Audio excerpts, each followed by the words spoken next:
Hey, everybody. PBSE podcast hosts Mark and Steve here with a special message about our revolutionary online recovery program for addict spouses and couples called Dare to Connect. Multiple times every week, we get messages from subscribers in the program. They're people just like you. They're trying to heal from the devastation of sex and porn addiction and betrayal trauma. And here's a few of our most recent submissions. Here's one from an addict in recovery. It says, D2C has principles that everyone should utilize regardless of their circumstances. It doesn't matter your coping mechanisms. It matters that you want to work towards genuine connection with your partner.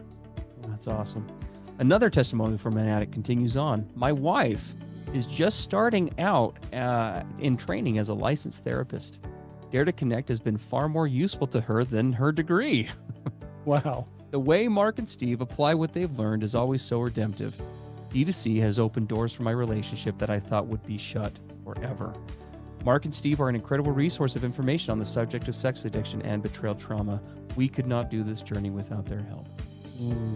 Here's one from a partner who's been with us for nearly a year. I want you both to know that it is because of you guys and D2C that I'm able to be in the place that I am today.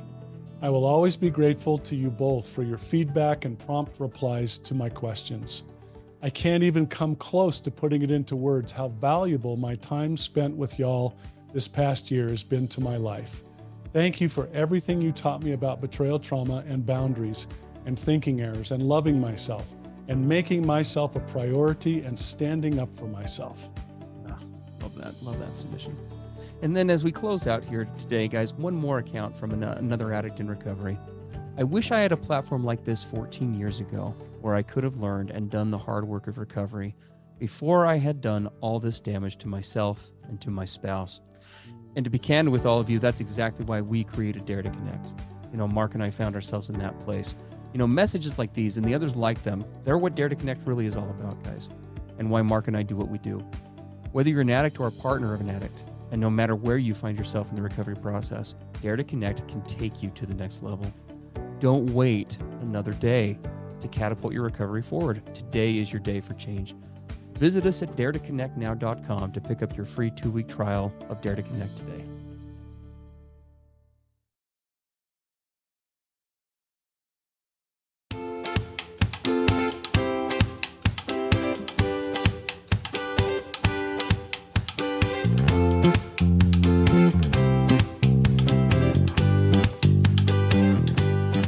Hey everybody, I'm Steve Moore. And I'm Mark Castleman.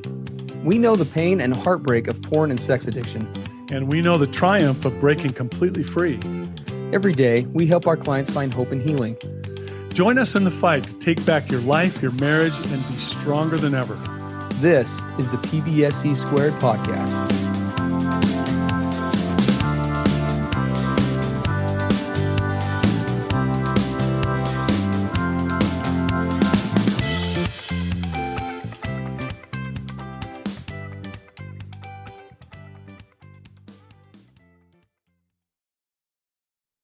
Hey everybody, welcome to another episode of the PBSE podcast. It's Mark and Steve coming at you with episode 326, if you all can believe it. It's wild.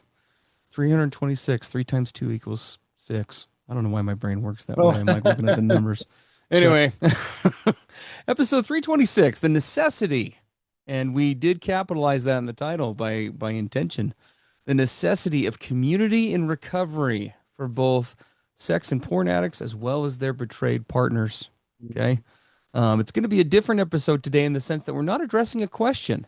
We actually just got back, Mark and I, from, as listeners of the podcast know, that we run a program for addicts, spouses, and coupleships for porn addiction, sex addiction, and betrayal trauma recovery called Dare to Connect. And we just had the first Dare to Connect or D2C couples retreat, first of its kind in Salt Lake City, Utah. It was a 4-day long event, and we're recording this literally the day after getting home. It was awesome. What a great event to all those who were there, to all the couples that came from all over the country and a few from out of the country. We appreciated having you here. It was a great time, great sense of community. And as we were leaving that event, we thought, you know what we haven't talked about this in a while, but now is a great time to talk about the really the absolute necessity of recovery, not just recovery, excuse me, but of community in the recovery process.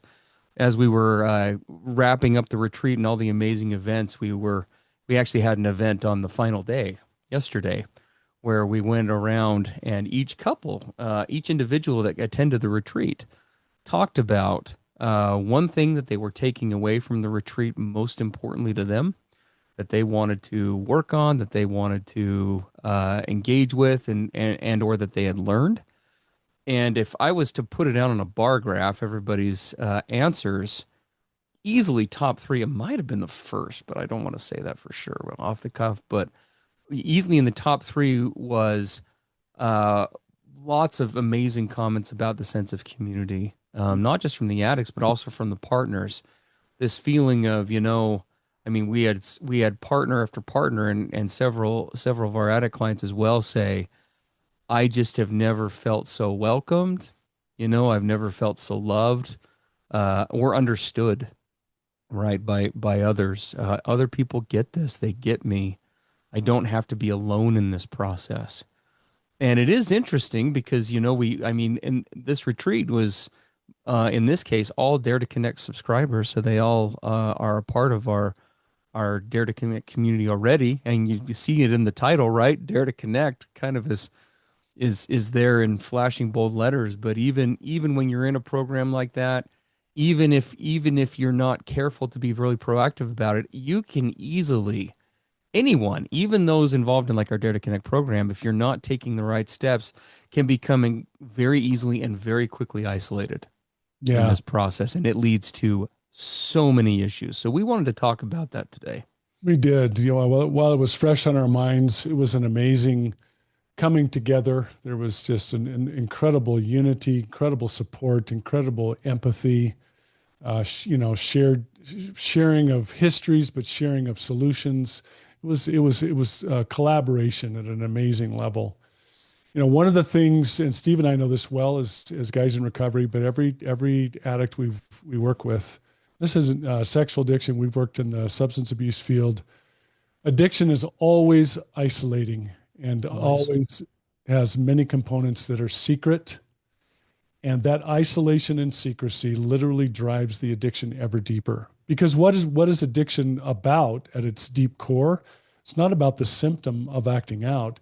It's about the absolute craving and yearning for connection, Yes. right? For connection, understanding, acceptance, affirmation, all intimacy, all of those things drive it.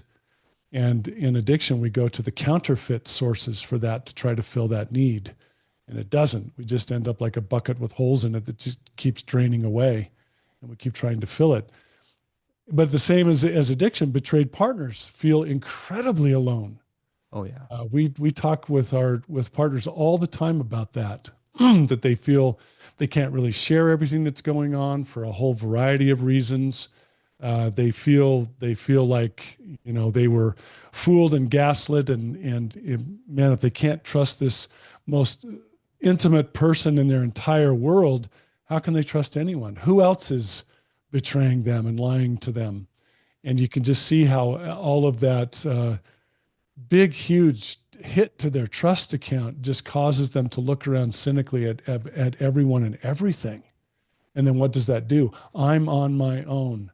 I have to go it alone because it's too risky to involve anyone at this point. Yeah. So all of that just leads to a downward spiraling place for addicts and partners. Well, and the forces behind that are powerful, right? I mean, they're the usual players, shame and guilt. But then when you're talking about, I mean, it's a conversation about sex, right? Let's all be real. And we've talked about this on the program before. Even in and especially in some cases in conservative circles, you bring up topics like sexual addiction or, sexual dysfunction. There's a lot of social taboo associated with that. And then and so there's the societal element, but then even within the coupleship, right? Partners, for example, don't want other people to know because we hear from partners frequently. If somebody knows my husband's struggling with a sexual addiction, what are they going to think about me? I'm a prude, or I'm not sexually capable, or I'm not virile enough, or it's something to do with me, and that's why he's going elsewhere. What are addicts worried about? This was terrifying for me, right? How are people going to judge me?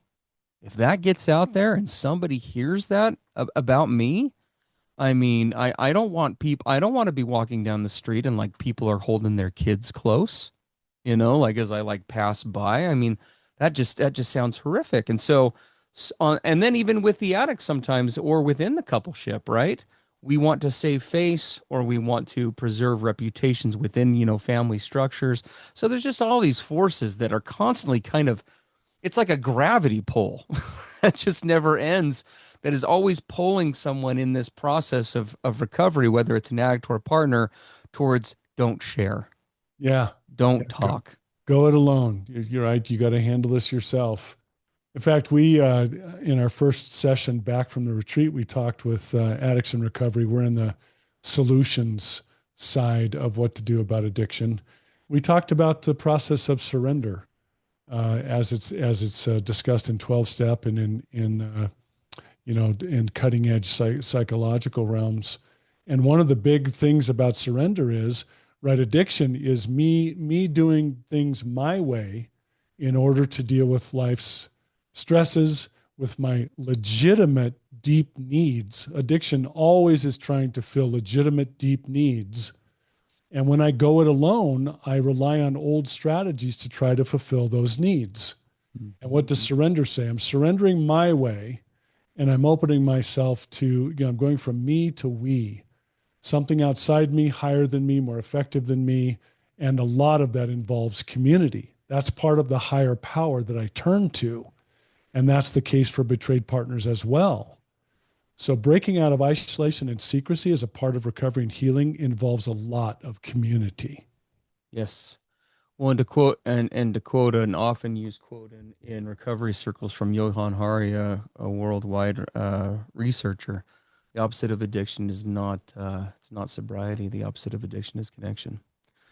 And so we wanted to go through that today, and hopefully this podcast will be kind of a shot in the arm for everyone. I've been doing recovery a long time. I've been involved in 12 step to one degree or another for over 15 years.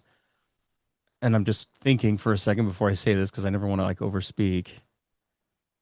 Yeah, I never once have I looked at a client or another brother in recovery, like in my recovery circle or whatever, and said, man, you're just talking to too many people in this process. You need to back off of that, right? And I never have said that once to a partner either. I suppose you could maybe hit that realm, but I've never seen anyone do that. We can't. It would be difficult, if not impossible, to be too transparent, to be too supported, to be too engaged. And we want to talk about the reasons why. Okay, so we're gonna actually go through these, because we could rah sis boom bah, get connected all day, but at the end of the day, let's talk about the practical reasons why. Yeah. So first and foremost, for both addicts and betrayed partners, it breaks isolation and secrecy, which is it's crucial. It's well known in recovery circles and in the recovery world as a whole. Addiction or secrecy is the petri dish for addiction thriving. Yep. We're opposite. Addiction thrives in secrecy. Addiction begins to diminish and heal when you bring it out into the big bright spotlight, right, with others. Yeah. So that's, and we've talked, we just talked a lot about that as we were doing the introduction today. The one that hits me big, Steve, is it normalizes the experience.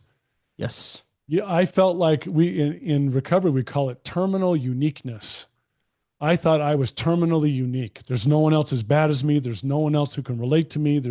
Right? I am alone in the craziness and intensity of this challenge. And betrayed partners feel that way or worse.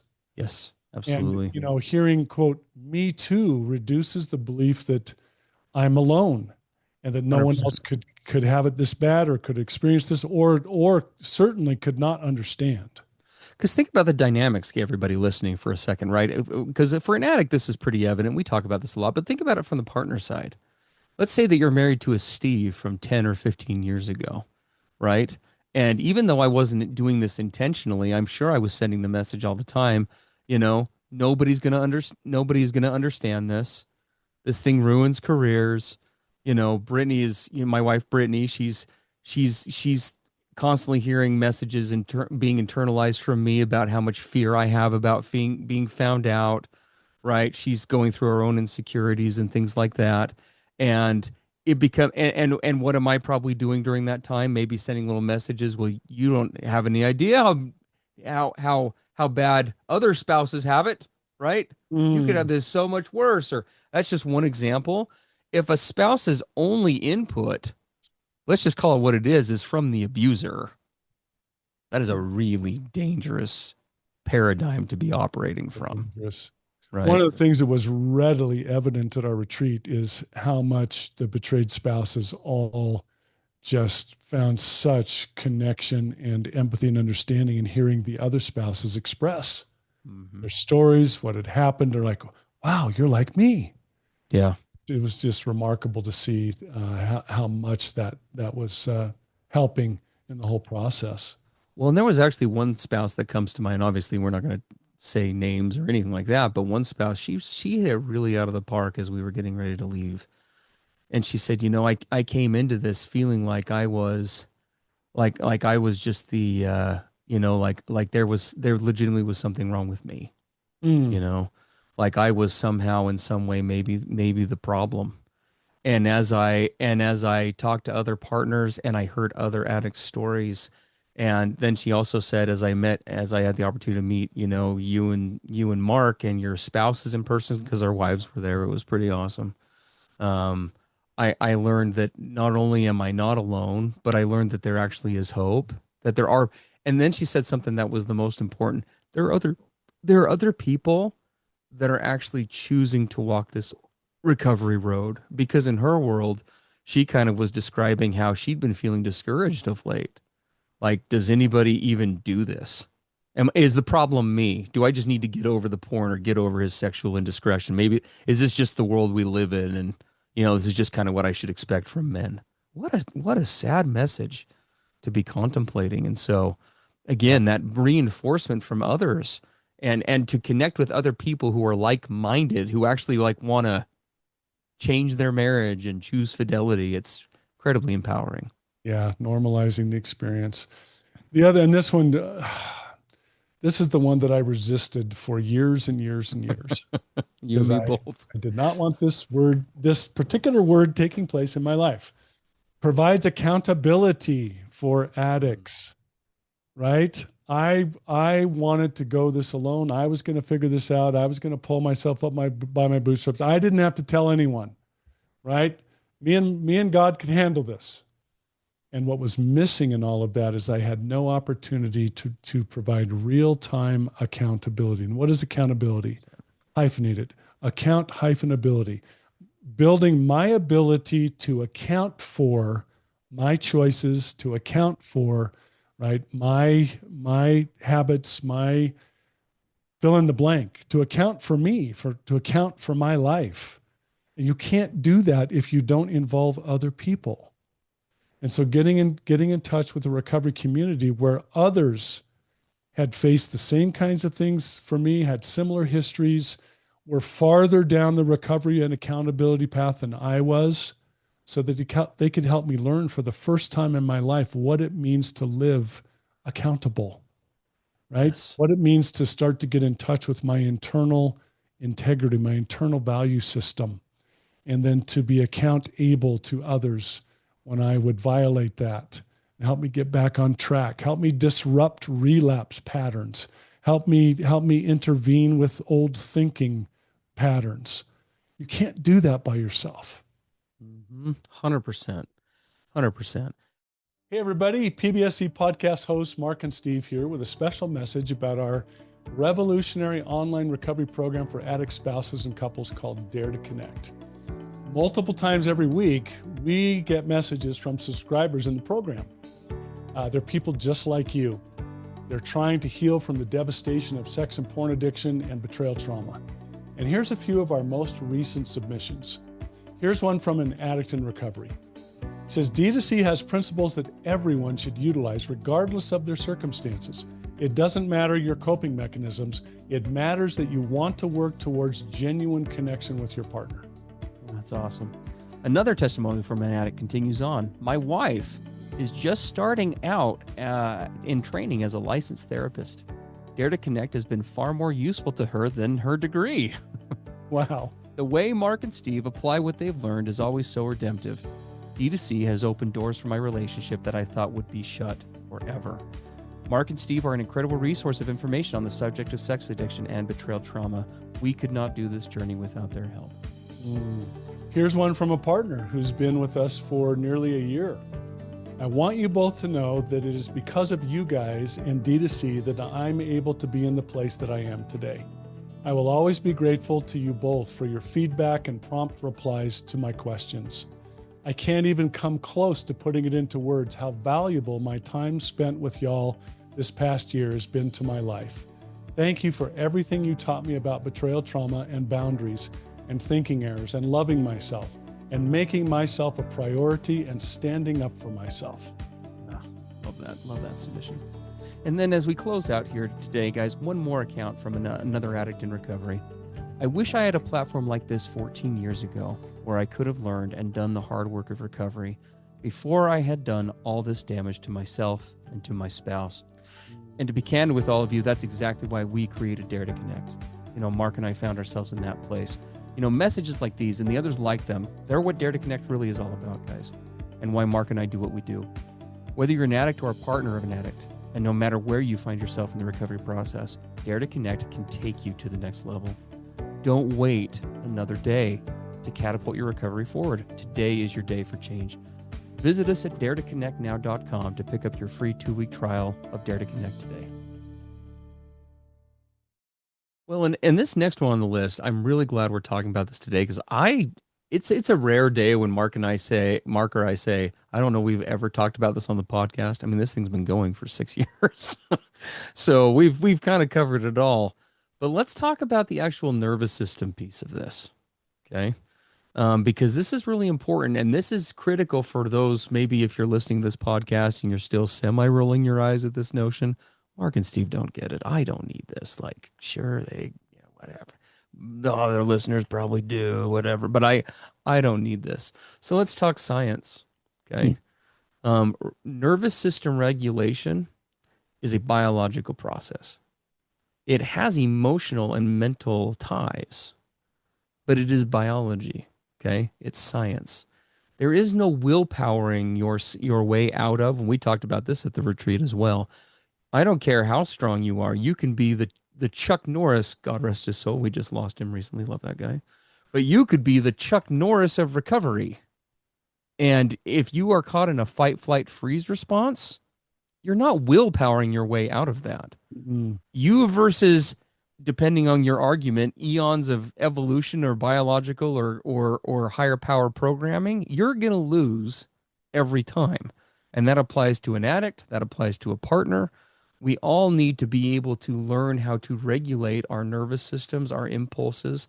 And one of the critical ways we do that is through connection with another person. We are biologically wired for community.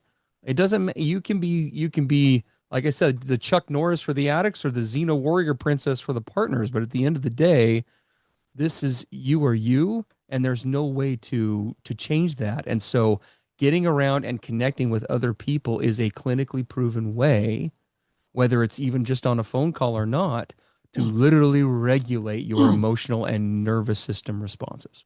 Well, and if we wanted to state a really simple neuroscience principle, when we get stressed, we get fight, flight, freeze for all the many reasons. What do we release enormous amounts of? Adrenaline, cortisol, especially, right? The stress chemical. What's the chemical that releases, that calms those down and replaces them? Oxytocin. And how does oxytocin release? Through human connection with others. So there's even a chemical reason for doing this community for nervous system, regulation. Yeah, it's not just a nice idea, guys. It's a necessity. It's actual. It's factual. It's chemical. Now, on the tail of that, there's another reason to have community, and this is especially a big thing that we saw at our retreat. This is for partners.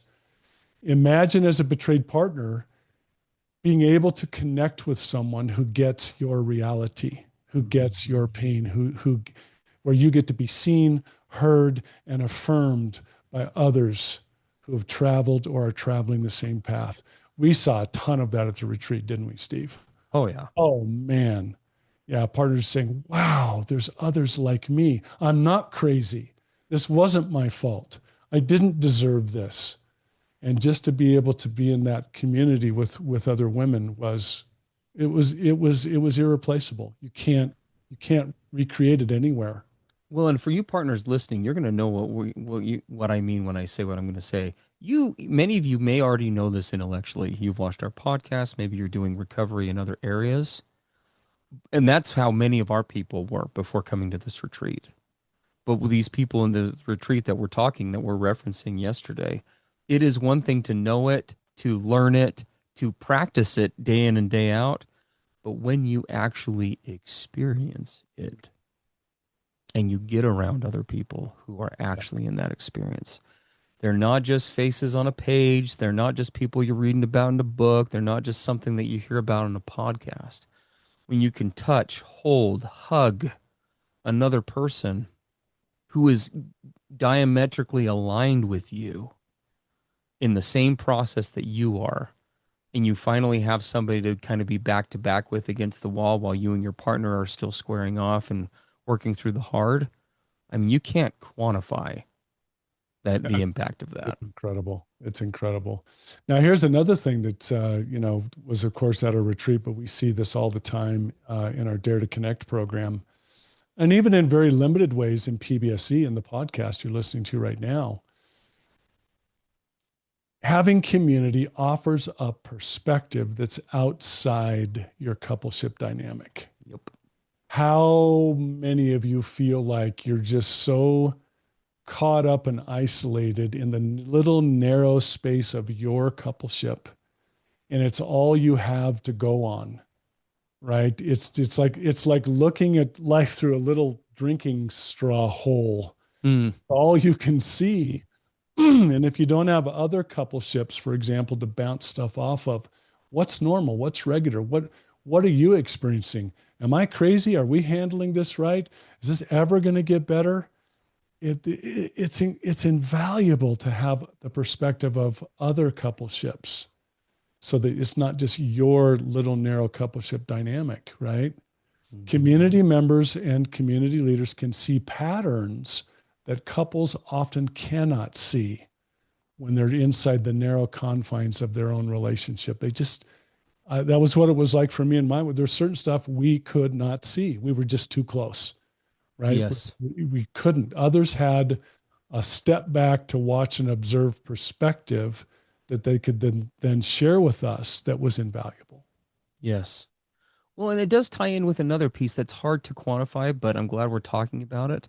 There's a teaching factor in terms of how relational skills actually play out when you're around other people. Now, this retreat that we had for Dare to Connect, honestly, I don't think Mark might have, but when we were putting this together, starting about a year ago for this thing to culminate, it was a lot of work. I don't know that I really would have thought about this, what I'm going to talk about, but we actually absolutely saw it time and again. We had multiple couples talk to us that just watching other coupleships engage with each other. Yes. Right? How do other couples just talk to each other in this process? Like we've never seen another couple talk about, a relapse. We've never seen another couple actually do it. Like, what does that look like for them? Like, there was so much to relate to and connect with, but there's so much to be learned, right? From just seeing that and witnessing that with another person. Now, a couples retreat is where you're going to get that, especially the D2C one is going to be where you're going to get that like hardcore immersion effect, but it doesn't have to just be in that kind of a situation, right? It can be in a group community. You know what happened? I rushed home to do our regular D2C men's group last night after the retreat, and I saw it in the men's group. You know what I saw?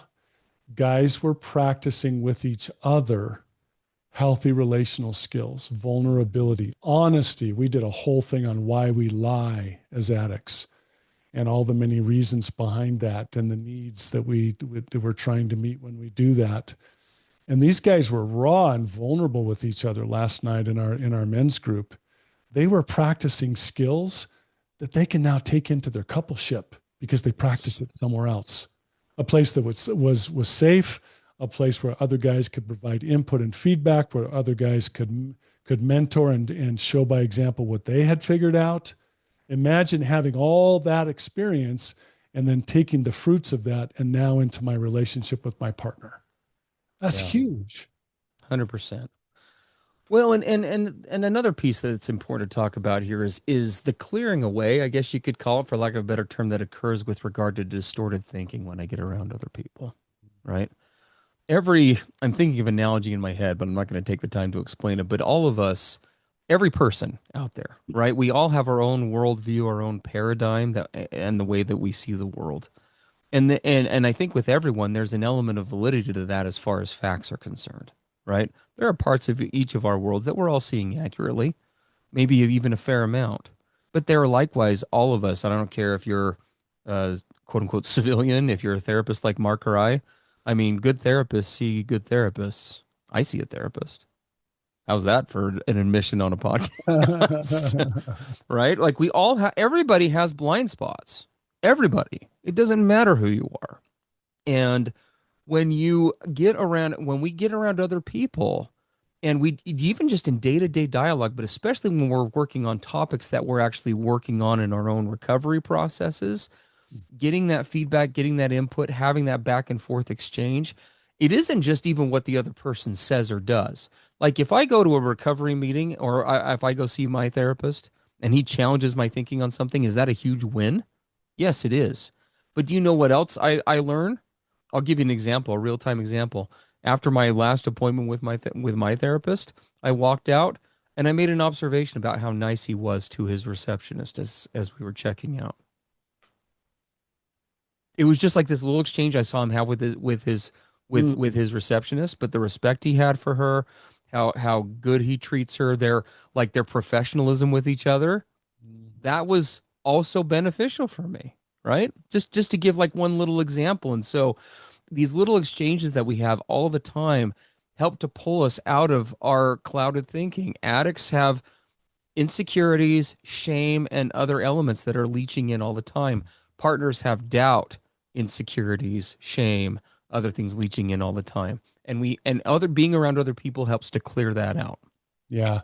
Well, and the other part of that, Steve, is a lot of times we'll try to handle everything right inside the coupleship, and it builds up all kinds of pressure. It puts 100%. too much on the coupleship. We need to have a place to take that pressure off the coupleship to be the sole provider of healing, of insight, of support, and distribute that out elsewhere.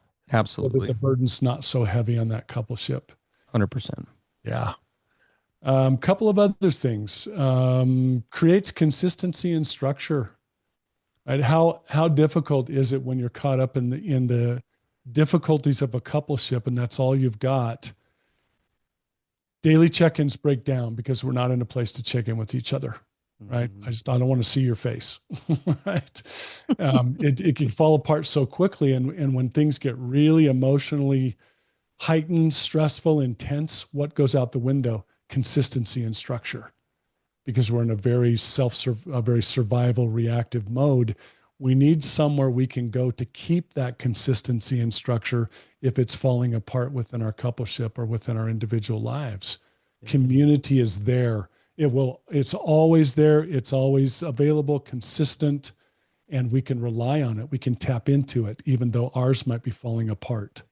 Yeah. Well, and two bullet points we'll wrap up with, because our time is growing short here, and I'm going to kind of mesh them together, even though they're not terribly related. But strengthening identity beyond addiction and betrayal, I guess they actually do kind of tie in with each other, and in the process, reinforcing boundaries and healthy limits. Okay? Steve's an analogy guy, as you all know, and whenever I think of boundaries, I think of a sandcastle on a beach, because boundaries work that way. We build them. We set them, we can create these glorious sandcastles, but what happens? The tide comes in. It's life, right? Life happens. People challenge our boundaries. They push up against them. We push up against our own boundaries, right? We become complacent. We become insecure. And so those boundaries have to be constantly rebuilt. Mhm. right? One of the best ways to do that is to get around your recovery community. Oh yeah, that's why. That's why I have restrictions around seeing those kinds of movies because of Jim. Jim talked about it. I was getting a little off base there. I was getting a little easy with my media consumption. You know what? I need to get back to that because I could see myself easily having going down the road that Jim went last week. Yeah, or I was about to violate a boundary I have with my addict partner. And then when I talked with one of the partners in healing in my group, she reminded me why it's critical I hold that boundary. Uh-huh. Right. All of that kind of reinforcement is so critical. And just along with that, it really creates a sense of belonging, Yeah. right? I'm part of a group that gets me. It's such a critical part of that. And here's a big That's one. We huge. saw this at our retreat. We see this in Dare to Connect all the time. It provides hope when motivation drops. Yeah. How many times in the heat of what we're going through, individually or as a coupleship, we lose hope about whether this will ever work? Will we ever get to the place that we hope for? And then you see other couples or individuals farther down the path, and you go, "Oh, it is possible." And they'll say, "Hang in, hang in. I know it's hard, but I've been there. But keep going, and you can get there." So it's kind of 100%. surrogate motivation when mine is failing me, right? Absolutely. Well, guys, we have so much love and respect for all of you. Again, to all of our listeners who were part of the D2C retreat, thank you for joining us. Thank you for your vulnerability. Thank you for sharing with us and for making it truly. It was an outstanding, amazing retreat. Many voiced that they didn't want to go home, which to think about saying that at a sexual addiction retreat, that That's means something. that's And pretty and in powerful. many ways, as exhausted as we were, Mark and I and our wives felt the same way. To all of you who are in this fight of recovery. If you want to level this thing up, and if you haven't done so, come check out Dare to Connect. Don't wait. Don't put it off anymore. Level up your process, level up your support system. Come check us out at daretoconnectnow.com. There's a 2-week free trial you can grab there. This is not one of those you pay first and get your refund back kind of deals. It's just 2 weeks free. And if you like it, stay. If you don't. Please don't. If you don't like it, please don't stay. But We would rather you not. come and experience the community that we're talking about. Absolutely. Yeah, it's Absolutely. totally anonymous. It's totally your identity is protected. You never reveal any of that about yourself. It's this wonderful anonymous but incredibly unified and supportive community that you can come be a part of. Absolutely. Come engage, interact, get your questions answered immediately, and let us help you let Mark and I join you in the fight along with other members of the community in taking back your family, your marriage. If you are still wanting the snail mail support, as I'm coming to call it, aka through the podcast, which is fine. Not as rapid and not as immediate, but you are always welcome to write us at the same website, daretoconnectnow.com. Click on the PBSC podcast logo at the top. That'll take you to a contact form, and you can send those into us. We're typically anywhere between 3 and like 7 weeks behind on getting back to those submissions, but as long as it fits the criteria for the podcast, we do always respond to you, and we do always get them on the program. So Absolutely. Well, thanks for being here. Thanks for being part of the PBSE community, which we love. And absolutely. we'll catch you next time on our next episode. In the D2C community, come on, dare to connect now. Yeah, yeah. All Expand right. your community. That's Yeah. right. All right. We love you guys. We'll see you then. Everything expressed on the PBSC podcast are the opinions of the hosts and the participants and is for informational and educational purposes only. This podcast should not be considered mental health therapy or as a substitute thereof. It is strongly recommended that you seek out the clinical guidance of an individual qualified mental health professional. If you're experiencing thoughts of suicide, self-harm, or a desire to harm others, please dial 911 or go to your nearest emergency room.